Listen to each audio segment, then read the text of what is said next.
C news వార్తలకు స్వాగతం. నా పేరు జగన్నాథ్ రెడ్డి. నేటి వార్తల్లోని ముఖ్యాంశాలు. తాండూరులో ప్రశాంతంగా గ్రూప్ 2 పరీక్ష మొదటి రోజు 41% హాజరు. పరీక్షా కేంద్రాలను సందర్శించిన Tandur sub collector Umashankar Prasad, DSP Balakrishnareddy. Real estate వ్యాపారులను ప్రభుత్వం ఆదుకోవాలి. ప్లాట్ల రిజిస్ట్రేషన్లు నిలిచిపోవడంతో నానా అవస్థలు. ఎమ్మెల్యే సహకారంతో ముఖ్యమంత్రికి నివేదించాలని రియల్టర్ల సంఘం పిలుపు.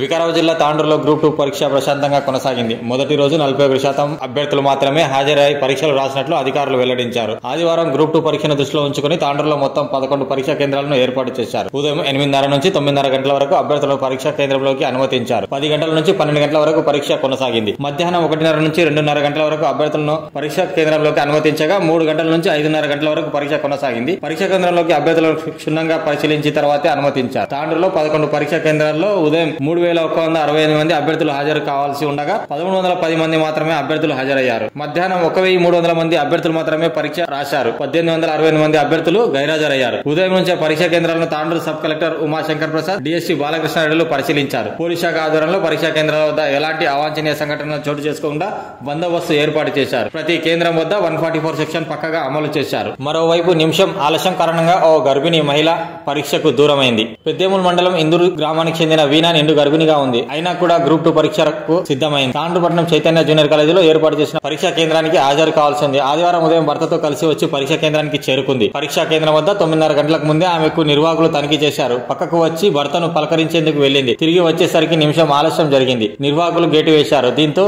ఆమె పరీక్ష రాయలేకపోయింది.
అక్కడ కౌంటర్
బయట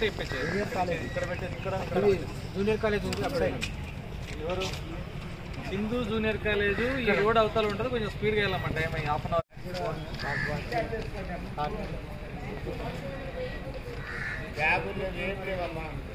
పక్కన షాప్ లేదంటే అక్కడ పెట్టారు సార్.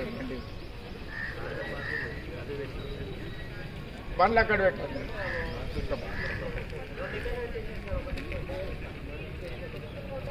ముఖం పడండి.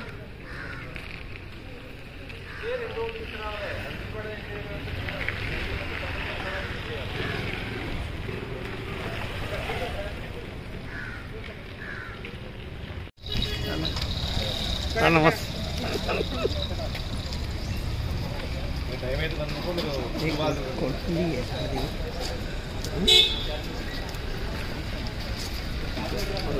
మేడం తీసుకున్నాం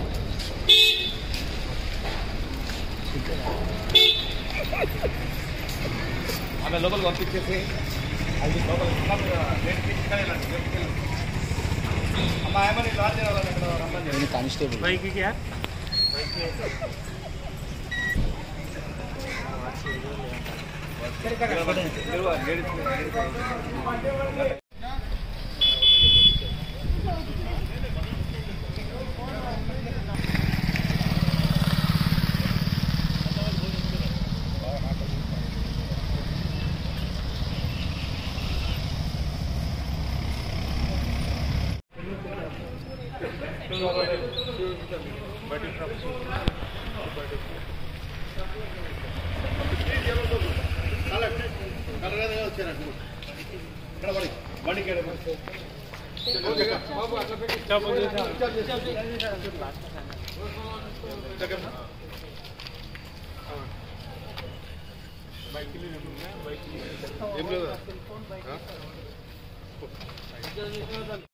పడతారు పడి అమౌంట్ దగ్గర పెట్టి పడతారు పడి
Last 5 minutes.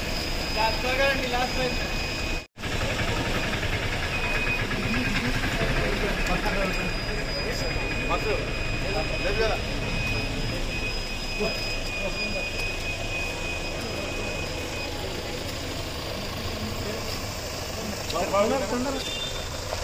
మనకి ఉందా అడవాడి బయట తీసుకుంటులేదుగా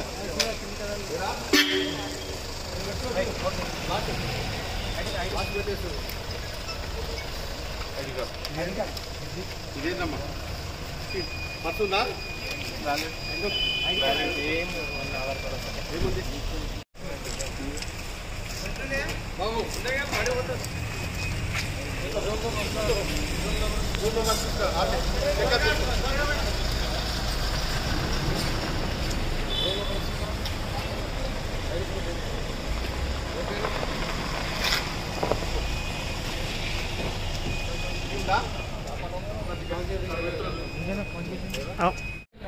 రాండమ్మా రాండి టైం అయింది బాబు తొందర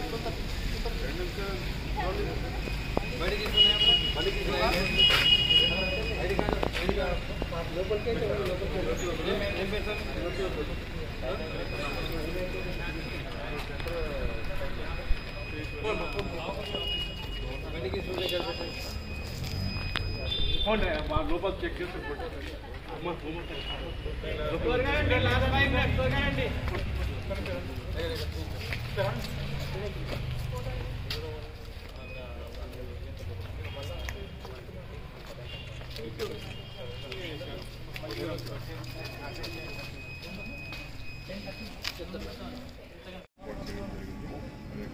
బాబు అయిపోయిందా లాస్ట్ 1 minute రన్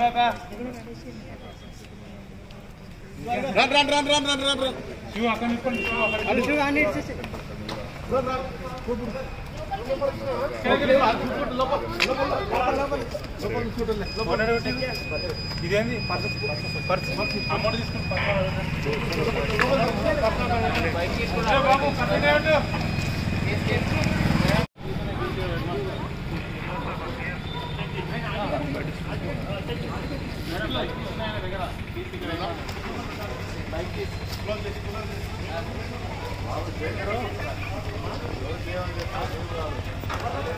సార్ లోపలికి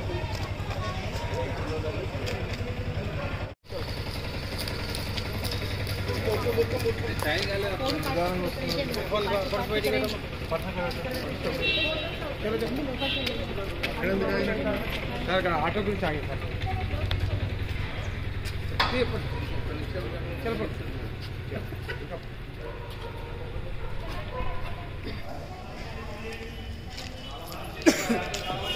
అక్కడ చేసి గవర్నమెంట్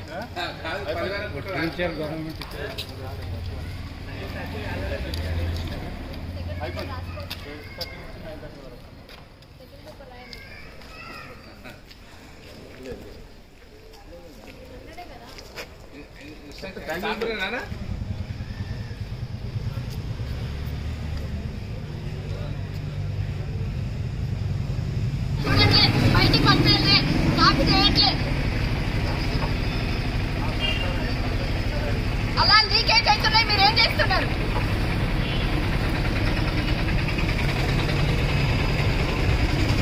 సార్ పిలిపియండి మేడం, వస్తుందా?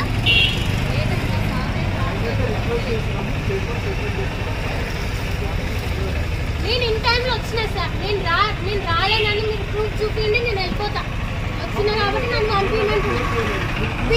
సార్ సార్ని పిలిపియండి, నేను మాట్లాడతాను. సార్ని పిలిపియండి, పిలవండి. నేను ఇంతసేపు అన్నం జరుగుతుంటే ఒక నిమిషం మాట్లాడడానికి ఆయనకు టైం దొరకదా?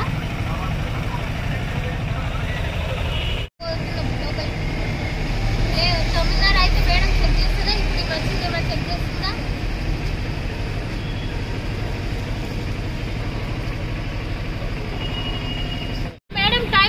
మేడం కూడా అడగండి, ఆమె చెక్ చేయాలి కదా. 9:30 అయిపోతే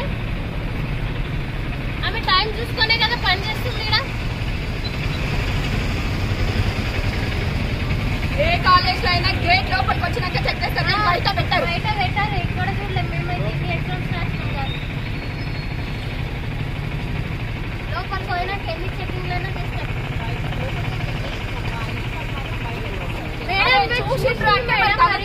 మేము లోపలికి వచ్చింది గేట్ మూసుకొని లోపలికి పంపిస్తున్నారు. అసలు బయట ఎవరు వచ్చిండ్రు లేదు, మీకు ఎట్లా తెలుస్తుంది?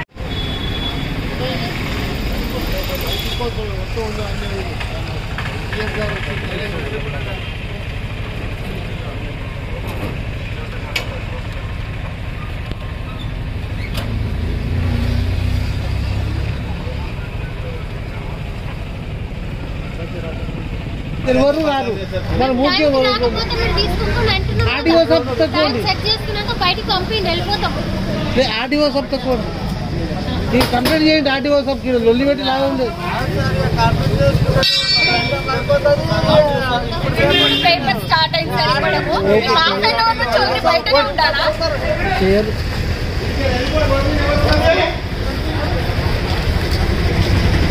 సబ్ కలెక్టర్ కంప్లైంట్ చేయండి. కంప్లైంట్ చేయడం వల్ల లాభం ఏంటి సార్? ఇప్పుడు లోపలికి కూడా పోయి మేము 30 దాటితే మమ్మల్ని తీసుకోకండి. కరెక్ట్, మీరు వాదులో కరెక్ట్.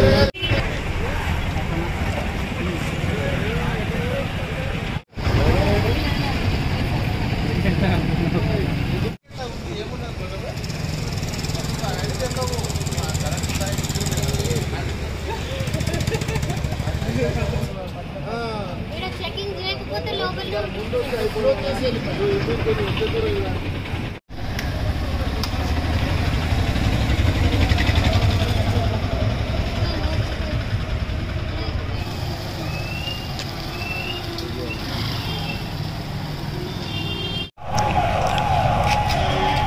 ఈరోజు రేపు 2 రోజులు కూడా గ్రూప్ 2 ఎగ్జామ్స్ కండక్ట్ చేస్తుంది తెలంగాణ ప్రభుత్వం.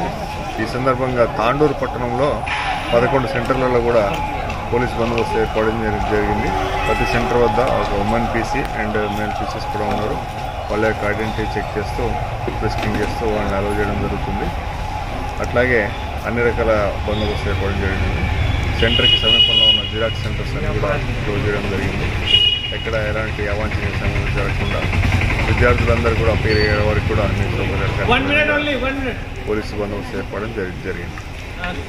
వికారాబాద్ జిల్లా తాండూరులో రియల్ ఎస్టేట్ వ్యాపారులను ప్రభుత్వం ఆదుకోవాలని పలువురు రియల్టర్లు కోరారు. ఆదివారం తాండూరు పట్టణంలోని కింగ్ ప్యాలెస్ ఫంక్షన్ హాల్లో రియల్ ఎస్టేట్ వ్యాపారుల సంఘం ఆధ్వర్యంలో సమావేశం నిర్వహించారు. గత కొన్ని సంవత్సరాలుగా రియల్ ఎస్టేట్ వ్యాపారం లేక తీవ్ర ఇబ్బందులు ఎదుర్కొంటున్నామని ఆవేదన వ్యక్తం చేశారు. ప్లాట్ల రిజిస్ట్రేషన్ నిలిచిపోవడంతో లక్షల రూపాయల అప్పులకు వడ్డీలు కట్టలేక నానా అవస్థలు పడుతున్నామని తెలిపారు. రియల్టర్ల సమస్యలపై స్థానిక ఎమ్మెల్యే మనోరెడ్డి సహకారంతో ముఖ్యమంత్రి దృష్టికి తీసుకెళ్లి సమస్య పరిష్కరించుకునేలా చర్యలు తీసుకుందామని అన్నారు. ఈ కార్యక్రమంలో అబ్దుల్లా, ముజాహిద్, గౌరీ రాములు, తాయర్ కురిషి, మల్లారెడ్డి, అలీం షెల్లో, వీరేందర్ పటేల్, ఎండి బషరత్, శ్రీశైలం గౌడ్, అంజద్ అలీ పాషా, రాజ్ కుమార్, నయీం ఖాన్, నీరెడ్డి హనుమంతు, బాసిత్ అలీ, శ్రీనివాచారి, మహమ్మద్ ఇర్ఫాన్, సయ్యద్ సలీం తదితరులు పాల్గొన్నారు.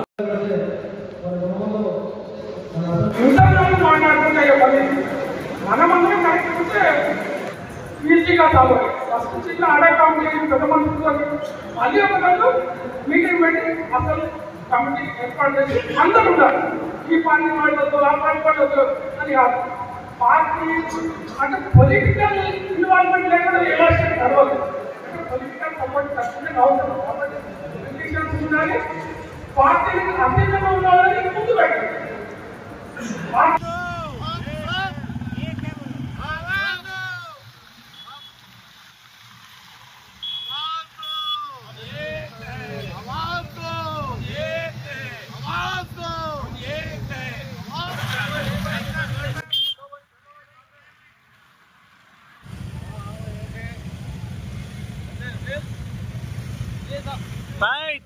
बैलेंस है, ये करे तो बेहतर रहेगा।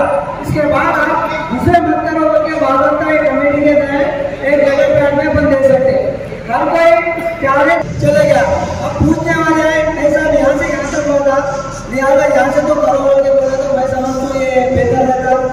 और यहाँ सब रजिस्टर साहब तो किसी की बात तो सुनने वाले नहीं है, खुले मुँह पे बोले। मैं किसी की बात नहीं सुनता, मेरे फेसबुक पर एमएलए साहब के सामने भी बात रखे तो वो ये बोल रहे तुम चाह रहा कि मैं यहाँ से उसको नहीं बोल के, लेकिन मैं उसको वहाँ से नहीं भेजता हूँ कि एमएलए साहब के आसपास है। तो दोनों के बीच में मुझे आधार हो कि हम लोग लिहाजा आप सभी को गुजारिश है फिर एक बार एमएलए साहब के पास जाकर एक पूरा डाटा लेके जाके ये वेंचर में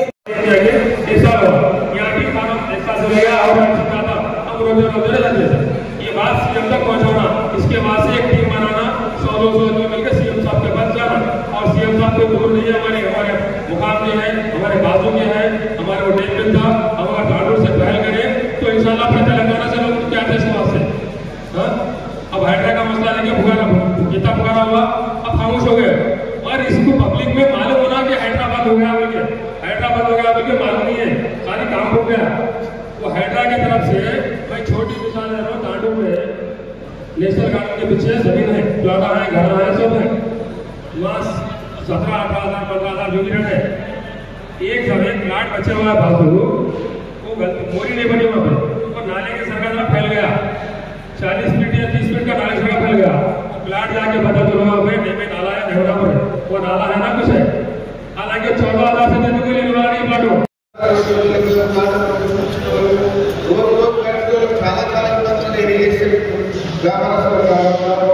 ఇది ఈ సమస్య రాజకీయంగా ముడిపడుతున్నది. ఈ డిజిటల్ మనం ప్రశ్న చేయాలంటే ఎమ్మెల్యే ఖచ్చితంగా ఎమ్మెల్యేలు పట్టుకొని ఎమ్మెల్యే ఉదాహరణ అవుతుంది. కాబట్టి మనం ఎమ్మెల్యేలు గట్టి పట్టుకొని ఎమ్మెల్యేకు చేసిన ఎట్లా పరిష్కారం మనం ఈ 2 సంవత్సరాల నుంచి ఎట్లా పరిష్కారం ఎమ్మెల్యే గారిని మనం పిలిపించి మాకు ఈ పరిష్కారం చేసినా చేయాలి. మేము దాంట్లో ఎంతమంది థియేటర్లను మాకు చాలా ఇబ్బందులు అయితే వ్యాపారపరంగా అన్ని విధాలు పిల్లలకు స్కూల్ ఫీజులు కట్టడానికి అవి కట్టడానికి వేరే ఎన్నో ఇబ్బందులు ఎదుర్కొంటున్నారు. కాబట్టి అందరం కలిసి పెద్ద ఎత్తున 10 మంది 5 మంది కాదు, పెద్ద ఎత్తున ఇక్కడ ఎంతమంది వచ్చినా అంతమంది మన ఎమ్మెల్యేలు పట్టుకొని ఎమ్మెల్యే ఆఫీసులను అడిగితేనే అతను పిలిపించి మాకు ఈ సమస్య పరిష్కారం చేసేలా చేయాలా అంటే మేము గట్టి పొందితే పని అవుతుంది. మనము ఈ విధంగా వాళ్ళని ఇన్వాల్వ్మెంట్ చేయకపోతే మనకు పని కాదు. ఖచ్చితంగా ఇది రాజకీయానికి ముడిపడుతుంది కాబట్టి రాజకీయాన్ని ప్రెషర్ ఇస్తేనే అవుతుంది. మనం ఉండి కూర్చొని వర్క్ చేస్తాం ఎవరు చేయరు. మనం గట్టిగా పోయి కూర్చొని ఎమ్మెల్యేలు నిలదీస్తేనే పని అవుతుంది కాబట్టి దీనికి ఒక పరిష్కారం మార్గం అదే. भाई जियो जीने दो, हम परेशान हैं टीआरएस के दौर से, ना अनलेवुड ना रजिस्टर्ड ना डॉक्यूमेंटेशन हो रही, परेशान किया जा रहा है। कई इसमें पेपर वाले लोग भी परेशान कर रहे थे, कोई लीडर भी आ रहे थे थोड़े, लेकिन ऐसा नहीं होना चाहिए। और हमारे में एक जगह रहने के बाद तो किसी की मां नहीं चली और हमको यहाँ हिला सके। आप लोग पहले एक हो जाइए, मुतमईन हो जाइए, उसके बाद इंशाल्लाह रियल स्टेट देखिए हमें कैसा दौड़ेगा। अभी यहाँ पर देखिए, अभी कांग्रेस हुकूमत है, अभी हमारे रविंद्र रेड्डी साहब को पकड़कर, अब कॉन्स्टिट्यूंसी एमएलए हैं, उनको पकड़कर कुछ काम ले सकते हैं, उनसे अभी मौका है। हम सब लोग मिलकर एक काम लेंगे, इसका अंजाम देंगे, हम इंशाल्लाह आगे बढ़ेंगे। हम लोग जिसके जो परेशानी जो आज रुके हुए हैं लेवल अनलेवल जो जिसके भी है, लोग हम सब मिलकर आगे बढ़कर एमएलए साहब को और एक मीटिंग रखकर हम लोग आगे बढ़कर काम करेंगे। चलिए खुदा हाफिज। अभी तक जो भी लोग प्लॉटिंग बनाए हैं उसके लिए वीडियो बनाए, और कोई भी हुकूमत आ रही हमारे जैसे छोटे कारोबार करने वालों को जो मुसीबत आ रही है, आगे आने वाले दिनों में और मुसीबत आने वाली है। हुकूमत को जवाब देना होगा, इसलिए कि हम सब मिलके एक प्लेटफॉर्म पर जमा हो जाओ। आज 11:30 बजे का टाइम बोले थे, बस तो तफसील से थोड़ा वक्त आपका लेते हुए इस कमेटी को 2014 में उस वक्त भी काफ़ी परेशानियों का सामना कर रहे थे हमारे ताहिर साहब, अब्दुल्ला साहब, वीरेंद्र पटेल साहब और शंकर यादव साहब को मिलकर महेंद्र रेड्डी अम्मा के पास जाके एक कमेटी उस वक्त बनाया गया है। ये जब से लेकर अब तक भी अल्हम्दुलिल्लाह इसको कोई ना कोई किसी न किसी जरिए से चल रही है। लेकिन बात ये बताना चाह रहा हूँ मैं कि इसमें अब्दुल रऊफ साहब को प्रेसिडेंट बनाया गया था और हमारे शंकर यादव को सेक्रेटरी बनाया गया था और अब्दुल्ला मुजाहिद साहब को वाइस प्रेसिडेंट बनाया गया था और हमारे आबिद हुसैन साहब को ट्रेजरर बनाया गया था, मुझे खुद को जॉइंट सेक्रेटरी बनाया गया था। लिहाजा अगर हम सब आज जो मेहनत करके यहाँ पर 328 नंबर से ग्रुप में अल्हम्दुलिल्लाह जिसमें से काफ़ी अभी 180 या 200 के करीब आ चुके हैं, मैं सबका दिल की गहराइयों से शुक्रिया अदा करता हूँ। अब हम सब यहाँ जमा होने का मकसद ये है कि आने वाले दिनों में हमको चाहे अब मनोहर रेड्डी बिलवक एमएलए साहब है हमारे तांडुल के, इनसे बात करना चाहिए, या उसके बाद बब्बू रेड्डी श्रीनिवास साहब जो मिनिस्टर है रेवेन्यू डिपार्टमेंट के, उनसे भी अगर के अपॉइंटमेंट लेकर भी जा सकते हैं, वहाँ पर भी उनसे भी बात करके हमारे डिस्ट्रिक्ट रजिस्टर साहब के पास जाकर वहाँ से हम जो एक यानी रजिस्ट्रियों को तांडुल में क्या पूरे तेलंगाना में बन जाए।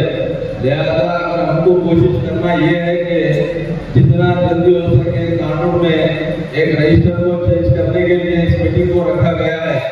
अब यहाँ पर जितने भी मेंबर्स हो या चाहे कोई भी मशवरा लेना चाह रहे हैं तो सबके मशवरे को लेते हुए अब इस काम को हमारे परेशानियों को दूर करने के लिए जितना हो सके 8-10 आदमी की टीम बनाना बहुत जरूरी है। जिम्मेदारी के साथ काम करने के लिए कहां तक जाके किससे क्या बात करके किसी हाल में रजिस्टर को यहाँ से हटाया जाए और जल्द से जल्द दूसरे रजिस्टर को लाने के बाद थोड़ी बहुत हमको राहत मिल सकती है। इसलिए कि विकाराबाद, मुड़ंदर, बरगी, केवड़ा यहाँ पर टुटमुट रजिस्ट्रियाँ तो हो रहे हैं सारे तेलंगाना में, बंद रहने के बावजूद भी यहाँ पर रजिस्ट्रियाँ हो रहे हैं।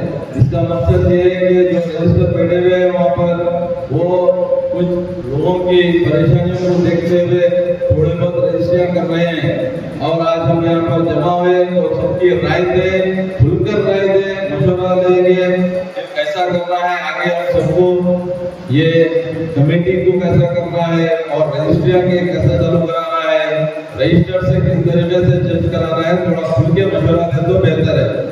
और सबके लिए इस अस्पतालों के जाते वक्त भी थोड़ा बहुत खाने का भी పాము కాటుతో యువతి ఆసుపత్రిలో చేరింది. ఆమెకు మెరుగైన వైద్యం కోసం హైదరాబాద్ తరలించేందుకు వైద్యులు రిఫర్ చేశారు. ఆధార్ కార్డు లేదని అంబులెన్స్ సిబ్బంది నిరాకరించారని బాధిత కుటుంబీకులు ఆరోపించారు. గంటలోపే యువతి మృతి చెందింది. ఈ సంఘటన ఆదివారం తాండూరులో చోటు చేసుకుంది. బాధిత కుటుంబ సభ్యులు తెలిపిన వివరాల ప్రకారం వికారాబాద్ జిల్లా కోడంగల్ నియోజకవర్గం దౌలతాబాద్ మండలం నందారం గ్రామానికి చెందిన బుడిగజంగం సంగీత కూలి పనులు చేస్తూ తన తల్లి రంగమ్మతో కలిసి పూరి గుడిసెలో జీవనం సాగిస్తుంది. శనివారం రాత్రి సంగీతకు పాము కాటు వేసింది. గమనించిన స్థానికులు ఆమెను కోడంగల్లోని ప్రభుత్వ ఆసుపత్రికి తరలించారు. అనంతరం తాండూరులోని ప్రభుత్వ జిల్లా ఆసుపత్రికి తీసుకువచ్చారు. పరీక్షించిన వైద్యులు సంగీతకు మెరుగైన వైద్యం కోసం హైదరాబాద్ కు తరలించాలని సూచించారు. దీంతో కుటుంబీకులు 108 అంబులెన్స్ ను సంప్రదించారు. అయితే అంబులెన్స్ సిబ్బంది సంగీత ఆధార్ కార్డు అడిగారని తల్లి రంగమ్మ తెలిపింది. ఆధార్ కార్డు లేదని అక్కడే ఉండిపోయింది. కాసేపటికి తర్వాత అంబులెన్స్ లో తరలించేందుకు ఏర్పాట్లు చేస్తుండగా సంగీత మృతి చెందింది. అయితే అంబులెన్స్ సిబ్బంది ఆధార్ కార్డు అడగడంతో ఆలస్యం జరిగిందని ఇంతలో సంగీత మృతి చెందిన బాధిత కుటుంబ సభ్యులు ఆరోపించారు.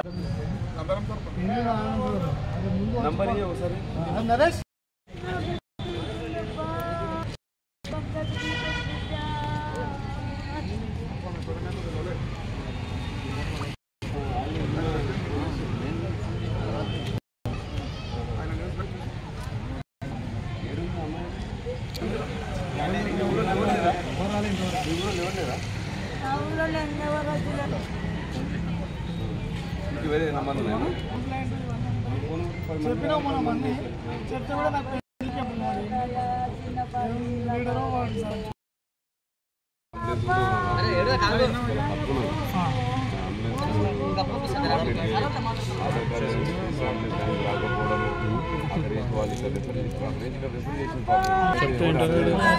పైగా ఆమె అనాథ సార్.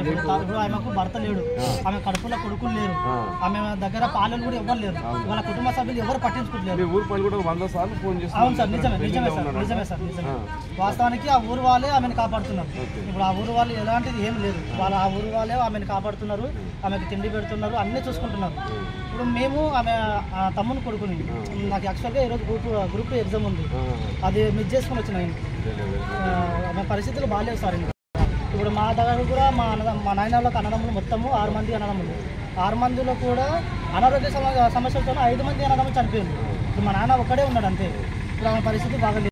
నేను చూసుకోవాలంటే ఎంతో మేము చూసుకుంటున్నాము, ఊరు గ్రామస్తులు కూడా చూసుకుంటున్నారు. లేదు సార్, మాకు అసలు యాక్చువల్గా ఏమి తెలియదు. అవును సార్, వాస్తవానికి మాకు తెలిసింది ఎప్పుడు అంటే సార్, అంటే యాక్చువల్గా మేము ఆ ఊళ్ళో లేము సార్. మా ఊరు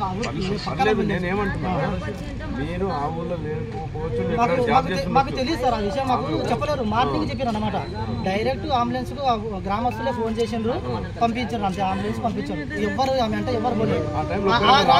ఆ రాత్రికి మాకు ఫోన్ చేసినా కూడా మేము ఎట్లా వచ్చే ప్రయత్నం చేస్తున్నాం. అసలు ఏం తెలియదు.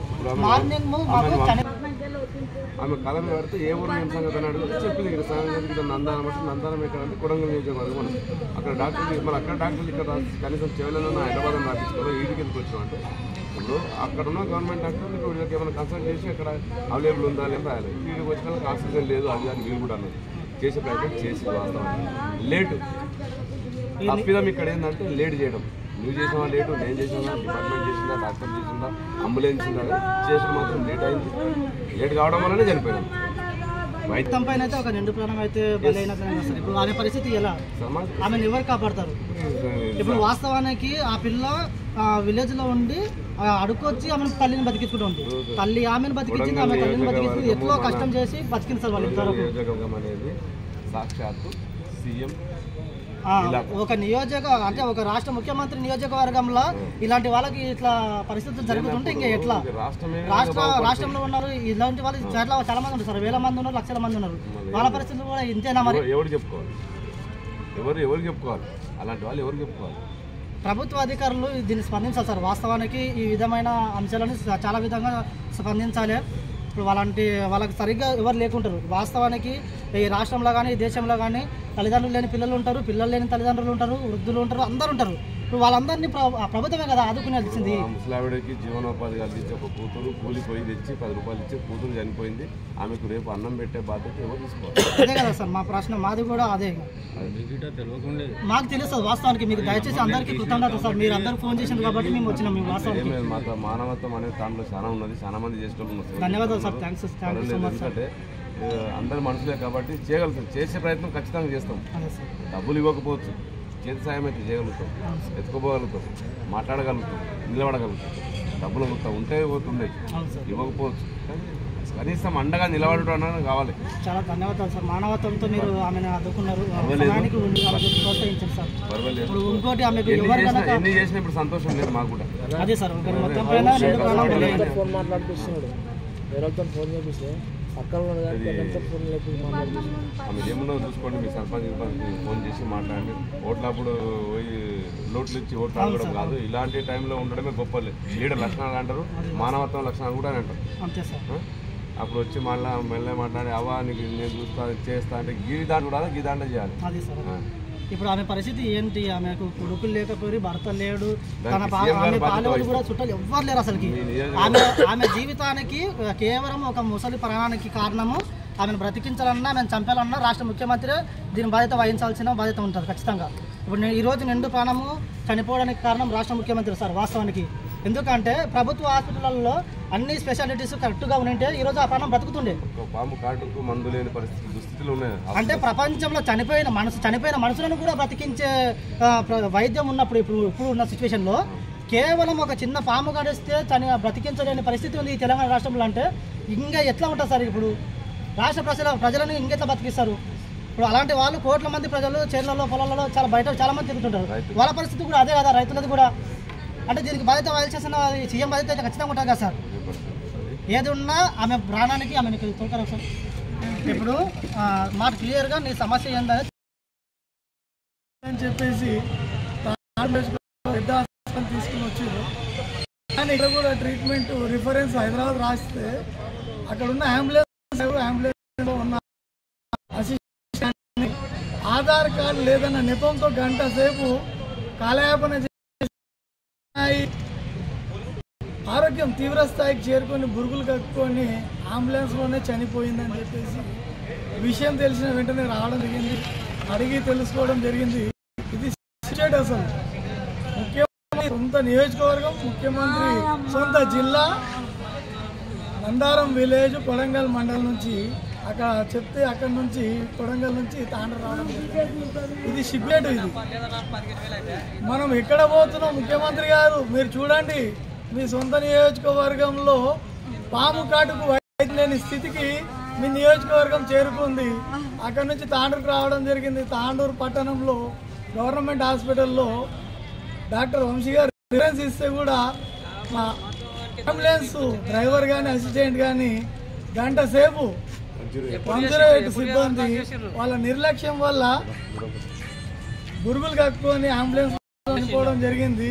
ఇది చాలా తీవ్రంగా దీన్ని చర్యలు తీసుకోవాలి. దీని మీద ఎంక్వైరీ చేసి ఆ సిబ్బంది మీద త్వరితగతిన శిక్ష పడేలా చూడాలి. ఎందుకంటే పేదవాళ్ళు ఆ టైంలో ఆ సిచ్యువేషన్లో ఎమర్జెన్సీలో ఆధార్ కార్డు పెట్టుకొని రావాలి, ఇవి పెట్టుకొని రావాలన్న ఇంగిత వాళ్ళకు ఉంటుందా? మనకే ఉండదు ఒక టైంకి. దాన్ని ఇప్పటికీ ఇది రెండో కేసు, ఆధార్ కార్డు లేదా చనిపోవడం అనేది. దీని మీద త్వరితగతిన ఎంక్వైరీ చేసి చర్యలు తీసుకోవాలని నేను కోరుకుంటున్నాను. నేటి వార్తలు ఇంతటితో సమాప్తం. తిరిగి వచ్చే బులెటిన్లో మళ్ళీ కలుద్దాం. అంతవరకు సెలవు. నమస్కారం.